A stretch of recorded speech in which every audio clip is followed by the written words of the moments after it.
കല്ലൂർ രാജ്യാന്തര സ്റ്റേഡിയത്തിന്റെ ഗാലറിയിൽ നിന്ന് വീണ് പരിക്കേറ്റ തൃക്കാക്കര എംഎൽഎ ഉമാ തോമസ് അപകടനില തരണം ചെയ്തിട്ടില്ലെന്ന് മെഡിക്കൽ സംഘം. ശ്വാസകോശത്തിലെ ചതവും രക്തം കെട്ടിക്കിടക്കുന്നതും ആശങ്കയുണ്ടാക്കുന്നുണ്ട്. ഉമാ തോമസ് കുറച്ചു ദിവസം കൂടി വെന്റിലേറ്ററിൽ തുടരുമെന്നും ഡോക്ടർമാർ അറിയിച്ചു. കൊച്ചി കലൂർ സ്റ്റേഡിയത്തിലെ ഗാലറിയിൽ നിന്ന് വീണ് പരിക്കേറ്റ തൃക്കാക്കര എംഎൽഎ ഉമാ തോമസിന് കുറച്ചു ദിവസം കൂടി വെന്റിലേഷനിൽ കഴിയേണ്ടി വരുമെന്ന് ചികിത്സയ്ക്ക് നേതൃത്വം നൽകുന്ന പാലാരിവട്ടം റിനൈ മെഡിസിറ്റിയിലെ ഡോക്ടർമാർ അറിയിച്ചു. രാവിലെ നടത്തിയ സിടി സ്കാൻ പരിശോധനയിൽ തലയുടെ പരിക്കിന്റെ അവസ്ഥ കൂടുതൽ ഗുരുതരമായിട്ടില്ലെന്നാണ് വ്യക്തമാകുന്നത്. ആന്തരിക രക്തസ്രാവം വർദ്ധിച്ചിട്ടില്ലെങ്കിലും ശ്വാസകോശത്തിലെ ചതവുകൾ അല്പം വർദ്ധിച്ചത് ആശങ്ക ഉണ്ടാക്കുന്നതായും മെഡിക്കൽ ബുള്ളറ്റിനിൽ പറയുന്നു.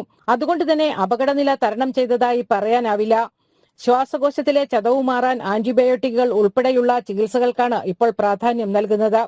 വിശദമായി നടത്തിയ സ്കാനിൽ നട്ടെല്ലിൽ പൊട്ടലുകൾ കണ്ടെത്തിയെങ്കിലും അടിയന്തര ഇടപെടലുകൾ ആവശ്യമില്ല. രോഗിയുടെ അവസ്ഥ മെച്ചപ്പെട്ട ശേഷം ആവശ്യമെങ്കിൽ ചികിത്സാ നടപടികൾ കൈക്കൊള്ളും.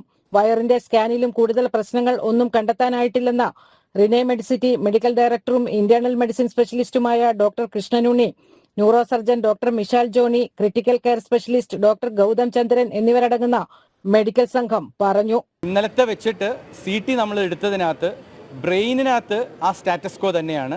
സാധാരണഗതിയിൽ സെക്കൻഡ് ഡേ ആകുമ്പോൾ നമുക്ക് മോശമായിട്ടുള്ള ബ്ലീഡിങ്ങോ അല്ലെങ്കിൽ അങ്ങനെ ചതവുകളോ വേറെ കൂടുതൽ എന്തെങ്കിലും കാണാറുണ്ട്. അതൊന്നും നമ്മൾ കണ്ടിട്ടില്ല. അപ്പോൾ അത് തന്നെ ഒരു നല്ലൊരു കാര്യമായിട്ടാണ് കണക്കാക്കേണ്ടത്. നമുക്ക് ബ്രെയിനിൽ അതേമാതിരി തന്നെ നിൽക്കുന്നു, മോശമായിട്ടില്ല. നമുക്കിപ്പോൾ ഒരു ചാലഞ്ച് ആയിട്ടുള്ളത് ലങ്സിലാണ്. ലങ്സിൽ നല്ല ഇന്നലത്തെ ചതവ് വന്നിട്ട് ആ ചതവിനകത്ത് കൂടി ഉണ്ടായിരിക്കുന്ന രക്തസ്രാവം എന്ന് പറഞ്ഞാൽ രക്തം ആസ്പിറേറ്റ് ചെയ്തിട്ടുണ്ട്. നമുക്ക് 2 കുഴലാണ്. അപ്പോൾ ഈ രക്തം ബ്ലീഡ് ചെയ്തിട്ട് മൂക്കിൽ നിന്നും വായുന്നു അത് നേരെ ലങ്സിൽ പോയിട്ട് അത് കളക്ട് ചെയ്തിട്ട് ലങ്സിൽ വളരെ കുറവേ ഉള്ളൂ. ഒരു 200 ml താഴെ ഉള്ളൂ, 2 സൈഡിലും ഉണ്ട്. പിന്നെ നമുക്കുള്ള ചതവ് പറ്റിയിട്ടുള്ള റിപ്പ് ഫ്രാക്ചറാണ്. അപ്പോൾ ഇത് രണ്ടും കൊണ്ട് ലങ്സിനകത്ത് കുറച്ച് ചതവ് പറ്റിയിട്ടുള്ള ആ ഇൻഫെക്ഷൻ്റെ ഭാഗമായിട്ട് നമ്മൾ കണ്ടിട്ടുണ്ട്. അതാണ് ഇന്നത്തെ CTയിൽ നമ്മൾ കണ്ടിരിക്കുന്നതും.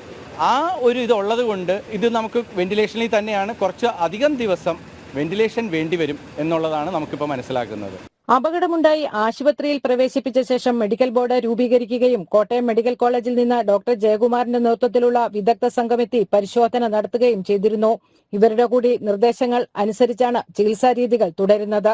നടി ദിവ്യ ഉണ്ണിയുടെ നേതൃത്വത്തിൽ ഗിന്നസ് റെക്കോർഡ് ലക്ഷ്യമിട്ട് 12,000 നർത്തകരുടെ ഭരതനാട്യം പരിപാടിയുടെ ഉദ്ഘാടനത്തിന് എത്തിയതായിരുന്നു ഉമാ തോമസ്. മന്ത്രി സജി ചെറിയാൻ ഉൾപ്പെടെ വേദിയിലിരിക്കെയാണ് അപകടം സംഭവിച്ചത്.